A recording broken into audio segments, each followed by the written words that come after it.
सुप्रभात। मैं हूं जगेंद्राणा। आज की हमारी आध्यात्मिक चर्चा का विषय है ध्यान की गहराई। ध्यान की गहराई। बहुधा साधक बताते हैं कि उन्होंने ध्यान में ऐसा देखा, फलां साहब को देखा, काश देखा, या फिर सीधे भगवान के दरबार में पहुंच गए जहाँ एक दाढ़ी वाले बाबा जी सिंहासन पर विराजमान थे और बड़े ही व्यस्त थे, आदि आदि। दूसरी ओर अन्य साधक कहते हैं कि उन्हें कुछ महसूस नहीं होता, बस ध्यान ठीक रहता, गहरा भी रहता, किंतु कुछ दिखाई नहीं देता, और इस कारण कुछ अपने को है भी समझते हैं कि उनकी तरक्की नहीं हो रही। अब आपको भगवान के दर्शन हुए, बुजुर्गों के दर्शन हुए, और सबका आशय क्या है? ये सब यदि वास्तविक हैं, क्योंकि इनमें मन की भी थोड़ी बहुत चाल रहती है, और फिर आप देखने को कुछ ना कुछ आमदा तो है ही। यदि वास्तविक दर्शन भी हैं, जो बहुत कम होता है, क्योंकि दर्शन देने की उस परम सत्ता को आवश्यकता ही नहीं है, वो तो वैसे ही अपना काम कर लेते हैं, बिना पाँव के चलते हैं, बिना आँख के देखते हैं। ये सब देखना और दर्शन थोड़े समय के लिए आपको उठा सकता है, भाव विभोर कर सकता है, चमत्कार कर सकता है, स्थायी रूप से नहीं। ये सब आपको अपना प्रकाश या प्रभाव दिखाकर उसमें खुद को देखने की प्रेरणा देते हैं। मेरे उस प्रकाश में तुम अपने आप को जान लो, मैं ये लाइट लिए खड़ा हूँ, तुम खुद को देख लो, पहचान लो। इस सबके बाद लौटकर तो खुद के पास ही आना पड़ेगा, या फिर उनके साथ ही चले जाएंगे। तो देखना ये चाहिए कि जो ज्वाला उन बुजुर्गों की आंखों में थी, उनके दिल में जो पैमाना आपकी मोहब्बत से लबरेज था, वो आप में कितना उतर गया। उनकी मौजूदगी के जज्बे ने कितना आप में घर कर लिया, और आप कब तक उसे बनाए रख पाएंगे? वो आग जो आप लेकर आए थे, आपने कब तक जलाए रखी? उसकी लौ को किस तरह संवार सजाकर और प्रकाशित किया? क्योंकि वास्तव में जो साधक दृढ़ता से साधना कर रहा है या राम नाम ले रहा है, चाहे उसे कुछ दिखाई दे या नहीं दे, उसका लक्ष्य सामने है। उससे श्रेयस्कर है जो सब कुछ देख रहा है। गाड़ी में बैठा हुआ व्यक्ति जो सारे दर से देख रहा है, अधिक सुंदरता दिखाई देने पर गाड़ी से उतर भी सकता है, किंतु जो गाड़ी में बैठा है, आंखें बंद किए है, उसके लिए खतरा नहीं है, वो तो गंतव्य पर पहुंचेगा ही। तो शरीर के सब कारोबार आत्मदीप से प्रकाशित हो कर ही अपने को सार्थक करते हैं। ये एक दीपक है, अन्य सब काम, क्रोध, मोह, सेवा, ज्ञान, वैराग्य के दीपों को प्रकाशित करता है। यदि इसका प्रकाश ना मिले तो ये सब शून्य हो जाए। अब क्योंकि काम, क्रोध आदि का वेग काफी भीषण होता है, ये सब उसके लौ को अपने प्रकाश में से दबा लेते हैं।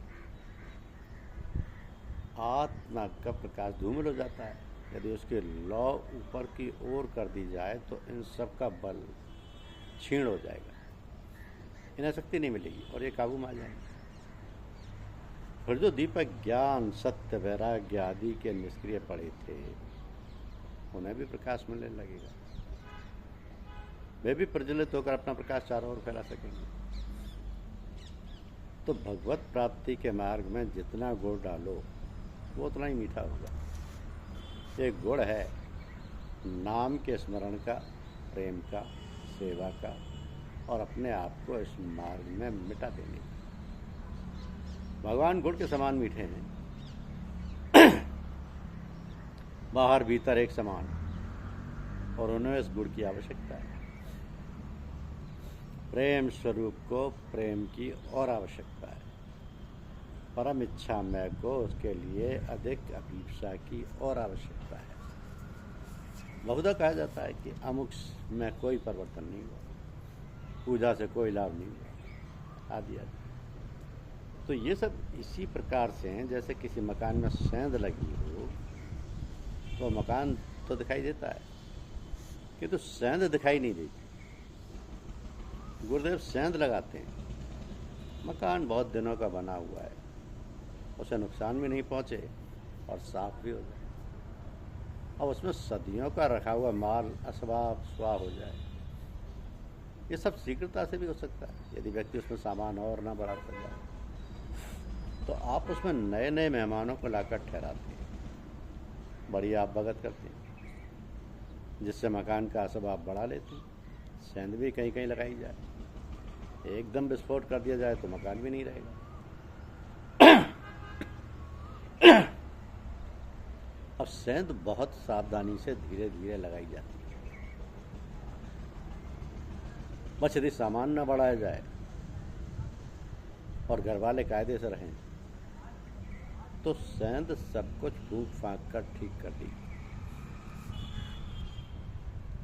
माता पिता उस पुत्र को अधिक चाहते हैं जो उनका काम करते हैं, वे उसी पुत्र के हो भी जाते हैं। भगवान भी उसी को चाहते हैं जो उनका काम करता है। उनका काम है सबको उन्हीं के समान समझना। वे उसी के होंगे जो सब में उन्हीं का रूप देखता है। कहते हैं अमुक अटक गए, उनका काम नहीं हो पाया। इसका अर्थ क्या है? अटक संसार में गए, अटक लेन देन में गए, या फिर माया, अहम, काम, क्रोध आदि में अटक गए, और जो खजाना अंतर में था वो वैसा कि वैसा रह गया।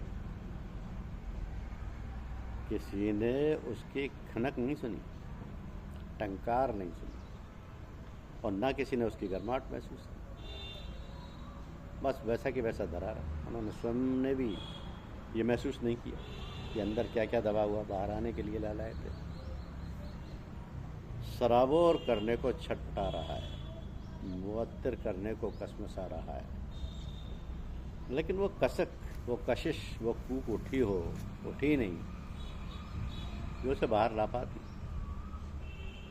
वो अंदर उसमें डूब के ही नहीं मालूम कर पाते कि कैसा सागर अंदर हिलोरें लगाता है, या कैसा सागर अंदर हिलोरें मार रहा है। साथियों से जरा कह देते कि आप यहाँ बैठें, मैं जरा गोता लगा कर आता हूँ। अब बिना गोता लगाए वो सब रत्न कैसे मिल जाते हैं जो तय में रहते हैं? क्या मोती सागर में ऊपर सतह पर तैरते हैं जो मिल जाते हैं? फिर सब अजीजों को बताते कि मैंने जो गोता लगाया था उसमें ये रत्न हाथ लगे, आप भी लगा कर देखिए क्या मिलता है। किंतु ये सब नहीं हुआ। जो निधि अंदर बंद थी वो वैसी की वैसी वापस अथाह निधि में लौट गई, जो कि त्यों बिना खर्चे, बिना बढ़ते, बिना किसी को आह्लादित किए हुए। प्रहलाद होली में जल गया, उससे आह्लाद निकला ही नहीं। जब खुद ही नहीं निकल पाए तो दूसरा कौन निकाले? खुद उस होली में कूद जाते तो प्रहलाद को निकाल लाते। आह्लाद निकलता किंतु वो एक छोटी सी एक कदम की छलांग नहीं लगा पाए। इतनी कठोर जकड़न में थे उस अजदेह की।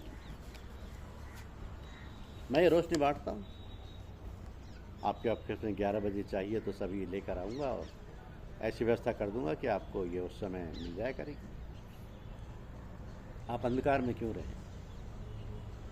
आप मुझे कभी याद कर लें, मैं यदि भूल भी गया होऊंगा तो लेकर आ जाऊंगा। मैं यदि बहुत ही भूला रहा तो मेरे पिताजी लेकर आ जाएंगे, या फिर उनके पिताजी आ जाएंगे, क्योंकि हमारा यही धंधा रहा है कई पुष्ट से। जैसे नगर पालिका में एक भंगी शाम को आकर सब लाइटें चालू कर देता है, वैसे ही हम यही काम करते आ रहे हैं। बस हम बंद नहीं करते, रोशनी को चालू ही रखते हैं। वैसे हम कोशिश जगाते ही रहने की करते हैं कि ये रोशनी निरंतर सबको मुहैया रहे। लेकिन सुबह 4 बजे, दिन के 12 बजे, शाम को 4 बजे, रात को 12 बजे खास तौर पर देखते रहते हैं। समय फिर से देखिएगा, सुबह 4 बजे, दिन के 12 बजे, शाम को 4 बजे, रात को 12 बजे खास तौर पर देखते रहते कि रोशनी का प्रवाह सब तरफ ठीक हो रहा है या नहीं। अब एक ही स्थान तथा एक ही समय पर पूजा करने से वहीं पर वो जागृत ऊर्जा उपलब्ध हो जाती है। उसे भली भांति याद रहता है कि प्रतिदिन कौन कहाँ उसकी प्रतीक्षा कर रहा है। वहीं सुलभ होकर हठात पूजा करवा देती है। तो आप जिस मणि की तलाश है आपको, या आप जिस मणि की तलाश कर रहे हैं, वो मेरे पास है, लेकिन मैं आपको वो सिर्फ दिखाता हूँ, देता नहीं। जब आप इसे देखते रहेंगे तो कभी इसे अपने अंतर में भी पाएंगे। फिर आप कहेंगे अरे यह तो मेरे अंतर में पड़ी थी, किंतु मैंने उसे और सब जगह तो ढूंढा, बस एक जगह नहीं ढूंढा। चलो अच्छा हुआ आपने ढूंढवा दी, नहीं तो यह उस कोने में पड़ी रह जाती और मेरा जीवन अंधकार में ही रह जाता। तो ये ऊर्जा रसातल में पड़े बीजों को चटका कर धरती पर लाकर उनमें रंग बिरंगे फूल खिलाती है। रसातल में अपनी विशाल जड़ों पर खड़े पेड़ों को नमी देती है। शेषनाग को अपने फन पर धरती को धारण करने का बल प्रदान करती है। संसार के सारे कार्यकलापों में, राजाओं के राजदंड में, फकीर के मन में, गंगा की कलकल में, हिरण की छलांग में, सूर्य के प्रकाश में, चंद्रमा की शीतलता में, अणु की शक्ति में, स्वर्ग के माधुर्य में, दीपक की लौ में, पतंगों की आकांक्षा में, इसी का जरूर है। तो संसार की रचना करके मालिक कतरे कतरे हो गया और उस सब में समा गया जो उसने ही रचा था। संसार में जिसमें जिस गुण की प्रधानता है वो उसी को लेकर भगवान के सामने उपस्थित होगा। कुत्ता उन्हें देखकर भौंकेगा, गाय उनके पांव चाटने लगेगी, आदमी उन्हें पहचान लेगा, अरे ये तो मेरे सर्वस्व है, पता नहीं अब तक कहाँ थे, बस उनसे लिपट कर उनमें विलीन हो जाएगा। स्त्री उन्हें पति समझकर उनमें लय हो जाएगी। किंतु यदि कुत्ते अधिक भौंकने लगे, सब तरफ कुत्ते ही कुत्ते हो जाएं, उनके प्रिय ना रहें, ईश्वरीय गुण लुप्त हो जाएं, तो भगवान अपना चक्र उठा लेंगे और उन गुणों की पुनः प्रतिष्ठा करेंगे। बस फिर चक्र चलता रहेगा। तो वे अपना धनुष भी उठाकर उसकी प्रत्यंचा खींचकर उसकी गर्जना से मूर्खों को सुला सकते हैं। तब उनके प्रेमी आनंद से झूमकर धनुष के शब्द को पकड़कर उसमें लय हो जाएंगे। वे बस उसी की सुनते रहेंगे, अपने में, प्रकृति में, समस्त ब्रह्मांड में। इसी प्रकार सब क्रम चलता रहेगा।